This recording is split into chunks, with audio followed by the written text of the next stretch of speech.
바른 신앙인으로 살아가려면 이라는 제목으로 하나님의 말씀을 함께 나누고자 합니다. 하루는 어느 교회 목사님께서 성도의 가정에 신방을 가게 되었습니다. 그런데 신방을 가서 그 집 거실 중앙에 이 그림인지 아니면 낙서인지 잘 구분이 되지 않는 이상한 그림이 액자로 걸려져 있는 것을 목사님이 보게 된 것입니다. 그것을 본 순간 목사님은 그 집의 아이가 어렸을 때 그 그림을 그려서 아마 액자로 잘 만들어서 걸어 놓았는가 보다라고 생각을 하고 그 집 성도님에게, 신방을 받는 성도님에게 물었다고 합니다. 혹시 저 액자에 걸린 그림이 이 댁의 자녀가 초등학교 때 그렸던 그림이 아닙니까? 라고 물으니까 갑자기 신방을 받기로 했던 성도님의 얼굴이 빨개지기 시작하면서 당혹스러워한 것입니다. 그러면서 한참을 쭈삣쭈삣 하더니 목사님께 어렵사리 말을 꺼내는 겁니다. 목사님, 아니에요. 이 그림은 유명한 화가의 작품이고, 그리고 그분이 저의 집에 집들이로 오셨을 때에 정말로 선물로 주신 값진 그림이에요 라고 이야기를 했다고 합니다. 그 말을 듣는 순간 목사님이 얼마나 얼굴이 화끈거리고 창피하던지 어디론가 숨어버리고 싶은 마음이 들었다고 합니다. 그러면서 순간 그 일을 통해서 두 가지의 사실을 깨닫게 되었다는 거예요. 하나는 앞으로 목회를 하면서 잘 모르는 것들이 있으면 성도들에게 그냥 모른다라고 이야기를 하고 아는 척을 하지 말자라는 것을 깨닫게 되었고, 또 하나는 아는 것과 모르는 것에는 이렇게 엄청난 차이가 있구나라고 생각을 하면서 알아가는 일에 있어서 더 힘써야겠다라는 이 깨달음을 얻게 되었다고 합니다. 여러분, 남자들 중에는 요즘 청년들은 어떤지 모르겠습니다만은 저 때까지만 해도 참 남자들은 10중 8구 뭘 좋아하느냐, 축구의 그 즐거움을 알고 있습니다. 그래서 그 요즘에는 이 프리미어 리그가 새벽에 하지 않습니까? 그 우리나라 선수들이 참 프리미어 리그에서 뛰고 있는 선수들이 있죠. 특별히 손흥민 선수가 있는데, 그 손흥민 선수가 뛰는 토트넘이 새벽에 축구를 한다 하면 꼭 12시, 1시, 2시 이렇게 해요. 그러면 남자들은, 축구의 즐거움을 아는 남자들은 그 시간대까지 꼭 기다려서 그것을 보고 날을 셉니다. 이기면 참 좋은데 지면 참 하루가 이게 좀 씁쓸하죠. 중요한 것은 이겨서 우리가 응원을 해서 이겨도 손흥민 선수가 우리한테 짜장면 사주는 것도 아닌데도 불구하고 말입니다. 참 축구가 주는 즐거움이 그렇습니다. 그래서 이 축구가 주는 즐거움을 모르시는 분들은 이 더운 날 땡볕에서 6월, 7월 달 엄청 덥지 않습니까? 땡볕에서 축구를 하는 사람들을 보면서 참 이해를 못합니다. 게다가 소낙비가 내리는 날 이 구정물이 튀겨가면서 그 운동장에서 공을 차는 그것을 보면서 두 가지의 마음을 품죠. 감기에 걸리는 건 아닌지, 아니면 저 옷은 어떻게 빨 것인지. 이런 이 축구의 즐거움을 모르는 분들은 이렇게 생각을 합니다. 그런데 반대로요, 축구의 즐거움을 아는 사람들은요, 땡볕이나 이 소낙비가 내리는 날씨에도 아랑곳하지 않고 축구를 합니다. 저는 이제 축구를 했던 사람이었기 때문에 저는 비 오는 날 축구하는 거를 엄청나게 좋아하는 사람입니다. 그래서 그 맛을 알아요. 비만 오면 운동장에 막 뛰쳐나가고 싶은 제 안에 그 본능이 있습니다. 어찌됐든 간에 여러분, 축구를 하는 것에 대한 즐거움 그리고 기쁨을 알고 있는 것과 모르고 있는 것은 이렇게 차이가 나게 되는 것이죠. 그런데 우리의 신앙생활도 저는 마찬가지라고 생각되어집니다. 하나님을 바로 아느냐, 하나님을 모르느냐에 따라서 신앙생활의 방향과 질, 그리고 심지어는 영혼의 길까지 확연하게 달라질 수 있다라는 것입니다. 하나님을 알면, 바로 알면 알수록 신앙생활이 풍성해지고 행복해집니다. 하나님을 아는 그 기쁨이 이루 말할 수 없습니다. 여러분들이 오늘 주일에 이 마스크를 쓰고 이 현장에 나와서 예배를 드리는 것도 하나님을 아는 그 즐거움이 있기 때문에, 그 즐거움을 알고 있기 때문에 나오는 거 아니겠습니까? 아마 이것을 모르는 사람들은 왜 이렇게 그 막혀져 있는 공간에서 마스크를 쓰고, 제가 저희 애들하고 근래에 좀 몇 주 됐습니다만은 근래에 영화를 보러 갔어요. 근데 영화에 여러분 백미는 뭡니까? 영화를 보면서 팝콘을 먹는 겁니다. 그리고 콜라를 먹는 거예요. 그런데요, 그것을 할 수가 없는 겁니다. 그 2시간 내내 있잖아요.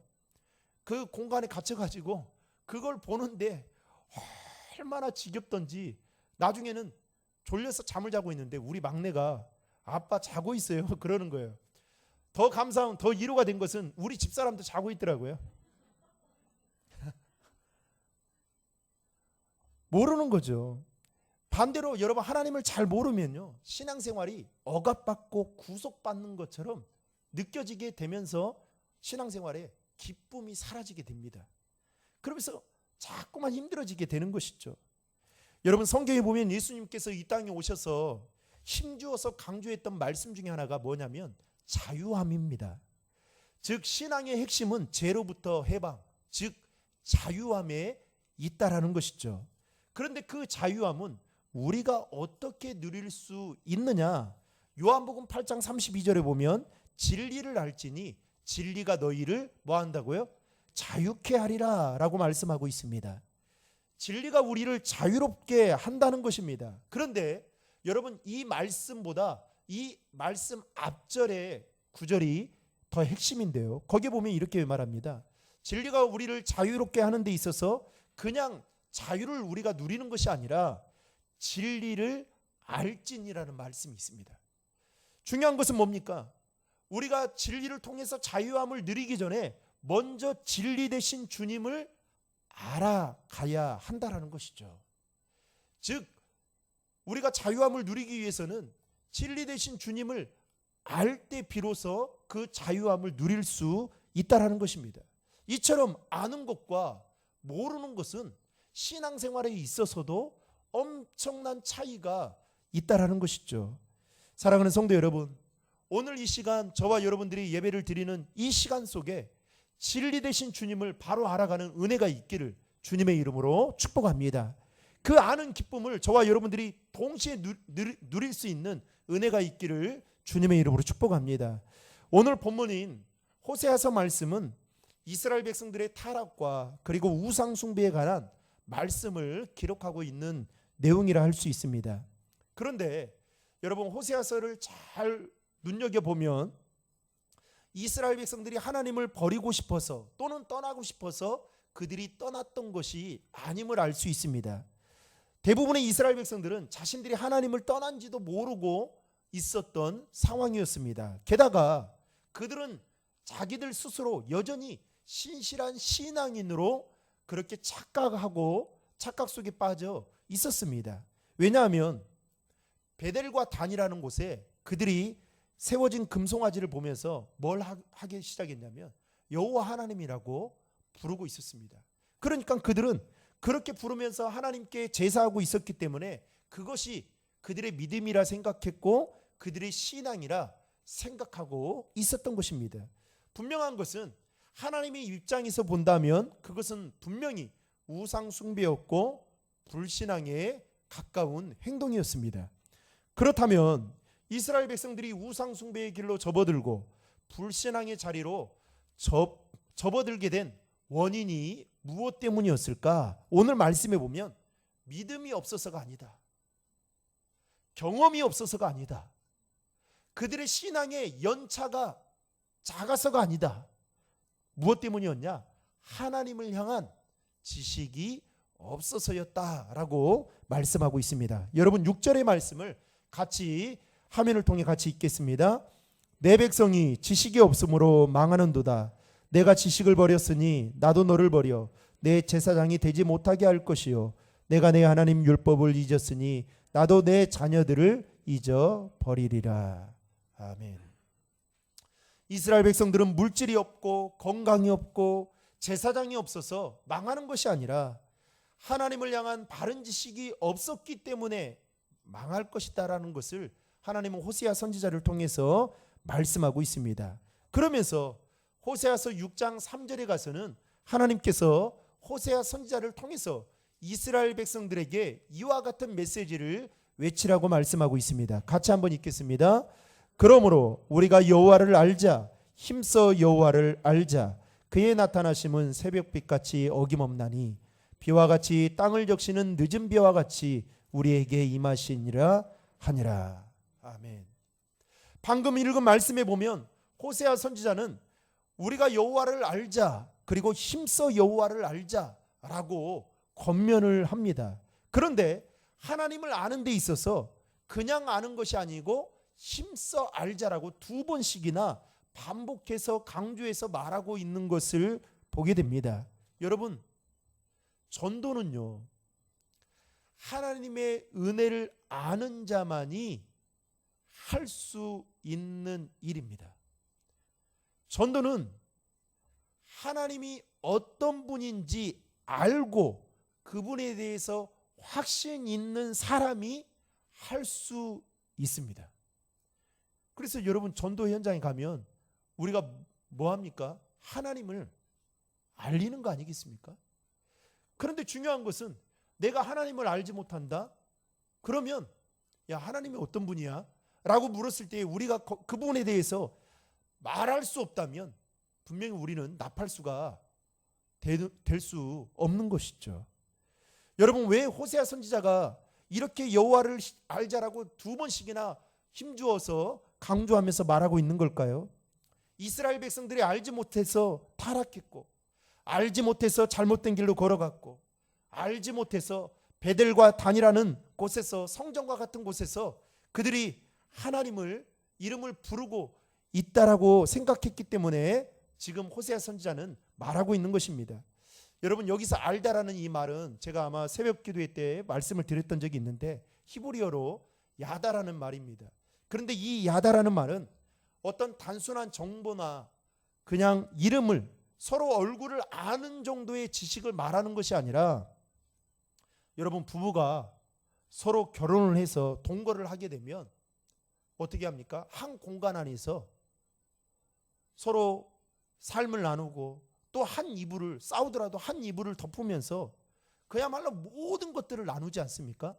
그래서 여러분, 부부간의 문제는 사실상 아무리 설명해줘도 부부들보다 더 알 수밖에 없습니다.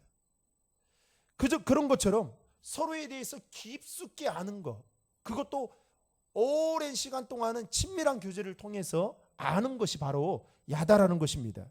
그래서 부부가 서로 그런 시간들을 통하여 친밀한 교제를 통해서 무엇을 좋아하고 무엇을 싫어하는지 속속히 알고 있는 그것이 바로 야다의 뜻입니다. 그런데 호세아 선지자가 왜 여호와를 힘써 알자라고 두 번씩이나 강조했던 것은 이스라엘 백성들이 하나님을 그렇게 알지 못하고 있었던 것입니다. 그렇다면 영적으로 하나님을 알기 위해서는 어떻게 해야 될까요? 마치 부부가 한 공간 안에서 살면서 한 이불을 덮고 지내면서 서로의 삶을 나누는 것처럼 저와 여러분들이 하나님을 알기 위해서는 날마다, 여러분, 날마다입니다. 날마다 하나님과의 친밀한 교제, 즉 말씀과 기도를 통해서만이 하나님을 더욱 깊이 알아갈 수 있다라는 것이죠. 그런데 이스라엘 백성들은 이 부분에 있어서 부족한 것이 있었던 것입니다. 오늘 본문 호세아서 6장 3절에 보면 호세아 선지자는 이스라엘 백성들에게 하나님을 소개하기를 표준 세번역에는 이렇게 번역하고 있습니다. 같이 읽겠습니다. 우리가 주님을 알자, 애써 주님을 알자. 새벽마다 여명이 오듯이 주님께서도 그처럼 어김없이 오시고 해마다 쏟아지는 가을비처럼 오시고 땅을 적시는 봄비처럼 오신다. 호세아 선지자는 이스라엘 백성들에게 하나님을 소개하기를 새벽비처럼, 또 해마다 쏟아지는 가을비처럼, 때로는 땅을 적시는 봄비처럼 오시는 분이시다라고 소개하고 있는 것을 볼 수 있습니다. 여러분, 새벽 빛이라는 것은 아무리 밤이 길고 지륵 같은 어두움이 있어도 다시 여러분 새벽이 다시 오게 되고 동이 새롭게 트게 되어 있듯이 하나님은 우리 인생의 어두움을 몰아내시는 분이시다라는 것을 호세아 선지자는 이스라엘 백성들에게 말씀하고 있습니다. 더욱이 이 가을비나 봄비처럼 하나님은 이스라엘 백성들의 삶에 알맞게 개입하셔서 씨를 뿌리게도 하시고 열매를 맺게 하시는 분이시다라는 것을 지금 호세아 선지자를 통해서 이스라엘 백성들에게 말씀하고 있다라는 것입니다. 그런 하나님을 너희들이 잘 알아야, 아니 알기에 힘써야 된다라고 호세아 선지자는 지금 말씀하고 있는 것이죠. 자, 그렇다면 우리가 힘써 하나님을 알아야 되는 이유가 무엇 때문일까요? 단순히 지식적으로만 아는 것에 그치는 수준으로 알아가야 되는 걸까요? 그렇지 않습니다. 우리가 하나님을 힘써 알아가야 되는 그 이유 중에 하나는 우리가 힘써 하나님을 알게 될 때에 우리의 믿음이 건강한 믿음이 될 수 있다는 겁니다. 한쪽으로 치우치지 않는 그 균형 잡힌 신앙생활을 바로 할 수 있다는 것이죠. 여러분, 이단들은요, 제가 최근에도 이번 주에도 이단들로부터 영등포교회라는 이 이단이에요. 우리 노예도 아닙니다. 문자를요, 정말 수도 없이 받았어요. 스팸을 걸었는데도 어떻게 문자가 오는지. 그래서 다시는 문자를 좀 보내지 마십시오 했더니 부목사님이신가 봐요. 부교육자이신가 봐요. 그래서 제가 답변을 안 하고 다시는 문자를 보내지 마십시오 했는데 문자가 계속 오는 거예요. 여러분, 이단들은요 한쪽으로 치우쳐 있잖아요. 그들이 열심을 가지고 신앙생활하지만 하나님 보시기에 바른 신앙인의 모습이 아닌 것이죠. 우리가 하나님을 알지 못하게 되면 여러분, 하나님을 믿어도 편협적으로 믿게 됩니다. 신앙생활을 해도 제가 참회 기도 때 여러분 같이 기도를 드렸지만 하나님의 능력은 무한대인데 우리가 하나님의 능력을 제한하고 신앙생활을 하는 데 있어서 제한하며 산다니까요. 그러니 아주 내 입맛에 맞게 신앙생활을 하는 것이죠. 여러분, 그런 사람에게 하나님이 복을 줄 수가 없는 것이죠. 올바른 건강한 믿음이라고 말할 수 없는 것입니다.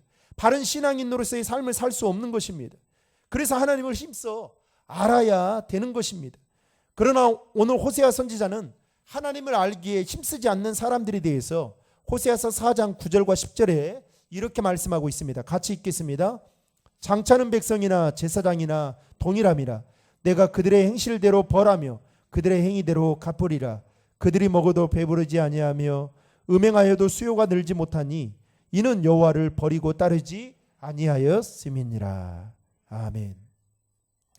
하나님을 아는 지식이 없어서 이 망할 수밖에 없는 이스라엘 백성들에게 뭐라고 말씀하냐면 너희들의 행위대로 내가 갚아줄 것이다.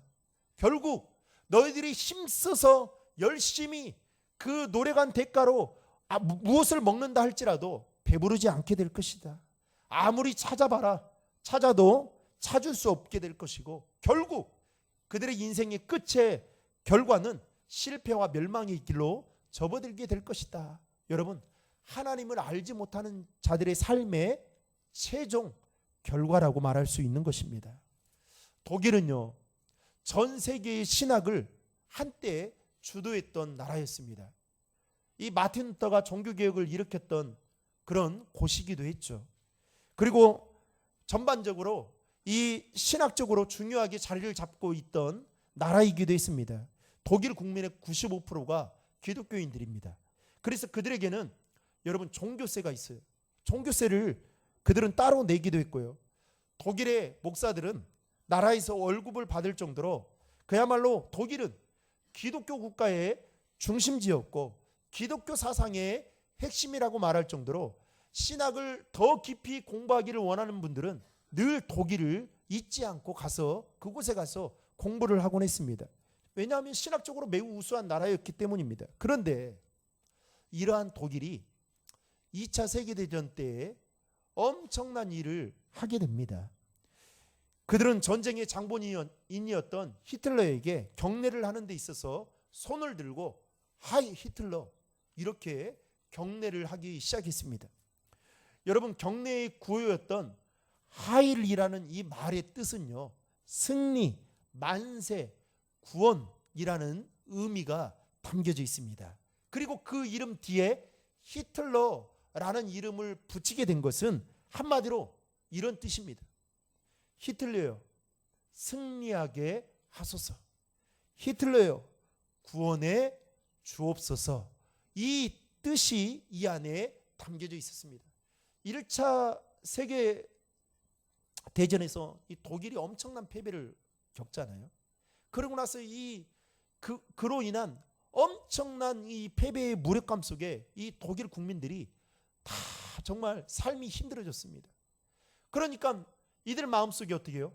이 히틀러를 통해서 뭔가 우리 국민을 다시금, 우리나라를 다시금 일으켜 세워주기를 간절한 마음을 담고 그들은 히틀러요, 하이 히틀러 이렇게 경례를 했던 것입니다. 여러분, 분명히 예수 그리스도가 자신들의 나라라고 자신의 나라의 주인이라고 고백을 하고, 그리고 전 세계를 흔들 만한 강력한 믿음의 사람들을 양성하고, 심지어 종교개혁의 중심지로 잘 알려졌던 이 독일이라는 나라가, 아니 독일의 국민들이 어떻게 해서 히틀러를 이제는 구원자로 고백하게 되었던 것일까요? 하나님을 알아가는 지식을 잃어버렸기 때문이었습니다. 아니, 하나님을 알아가는 그 지식이 어느 순간부터 잘못되었기 때문에 그들은 히틀러를 구원자, 자신의 나라를 일으켜 세워줄 수 있는 능력 있는 사람으로 생각을 했던 것입니다.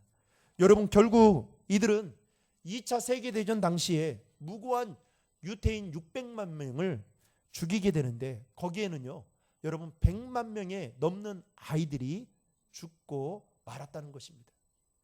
하나님을 잘못 아니까 이 끔찍한 일을 자행했던 것입니다. 창세기에 보면 꿈의 사람 요셉에 대해서 기록하고 있습니다. 사실 요셉이 꾼 꿈은 그가 꾸었던 꿈이 아니라 하나님이 꾸게 하셨던 꿈이었습니다. 그런데 이 요셉이 참 철부지 시절에 이 자신이 하나님께서 그에게 주었던 그 꿈을 가지고 형들에게 가서 자랑하면서 떠들어댄 것입니다. 그것이 빌미가 되어서 요셉은 애굽의 종으로 팔려가게 되는 그야말로 기구한 운명을 맞이하게 되었던 것이죠. 그리고 그는 지하 감옥에서 2년 동안 추위와 더위, 악취와 그 괴롭힘 속에 살아야만 했습니다. 그런데 공교롭게도 그를 종살이에서 풀려나게 했던 것이 바로 꿈이었습니다.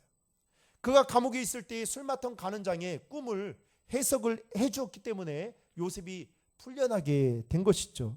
그리고 세월이 지났습니다. 어느 날 바로왕이 꿈을 꾸게 됩니다.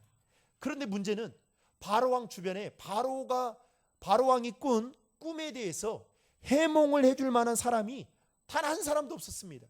그러니 바로왕이 그 꿈 때문에 번민에 빠지게 되었을 때에 술 맡은 간원장이 갑자기 자신의 꿈을 해몽해 주었던 요셉을 생각을 하게 됩니다. 그래서 요셉이 그 일로 인해서 바로왕 앞에 서게 되죠. 그리고 요셉은 바로왕이 꾼 꿈에 대한 해몽을 해 주었을 때에 바로왕이 그 해몽을 듣고 나서 어떻게 해요? 속이 시원했던지 요셉을 나중에 애굽의 총리로 세우게 됩니다. 그리고 요셉은 그 일로 인해서 수많은 사람들을 이롭게 하는 생명의 구원자로 나서게 될 수 있었던 것이죠. 여러분, 이 모든 과정 속에서 요셉이 한 가지 붙잡고 있었던 것이 있었습니다.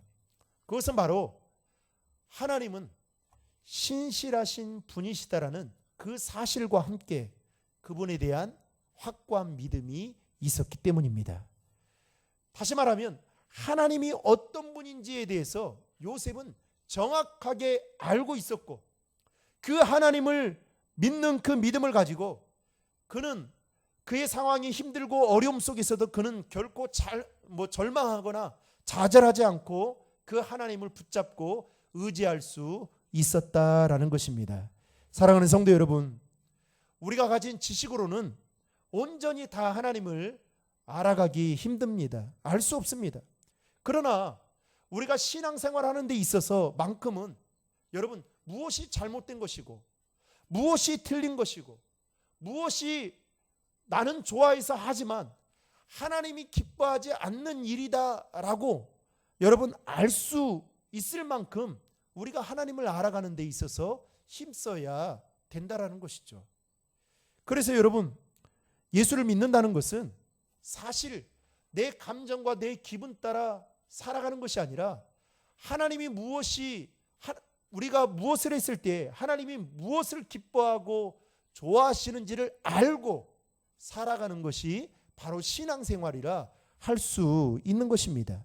더욱이 최소한의 하나님이 어떤 분이신지를 알고 그 알고 있는 만큼의 확고한 믿음을 갖게 될 때에 비로소 우리는 올바른 신앙생활을 할 수 있다라는 것입니다.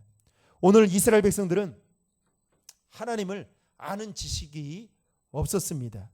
그래서 그들은 금송아지와 나무로 깎아서 만든 목상에게 여호와 하나님이라고 부르고 심지어는 왕궁들을 세우고 견고한 성읍들을 많이 세워가면서 자신들의 힘을 축적해 가고 있을 때에 하나님은 뭐라고 말씀하시느냐? 호세아서 8장 14절의 말씀을 화면을 통해 같이 읽겠습니다. 이스라엘은 자기를 지으신 이를 잊어버리고 왕궁들을 세웠으며 유다는 견고한 성읍을 많이 쌓았으나 내가 그 성읍들을 불을 보내어 그 성들을 삼키게 하리라. 여러분, 이스라엘이 자기를 지으신 일을 어떻게 했다고요? 잊어버렸다라고 말하고 있습니다. 하나님을 알아가는 일에 있어서 힘쓰지 않을 뿐만 아니라 그 하나님을 잊어버린 결과 내가 그 성읍들을, 너희들이 견고하게 쌓았던 그 성읍들을 불살라 버리겠다. 여러분, 잊지 마십시오. 저와 여러분들의 인생은 하나님의 손바닥 안에 있습니다.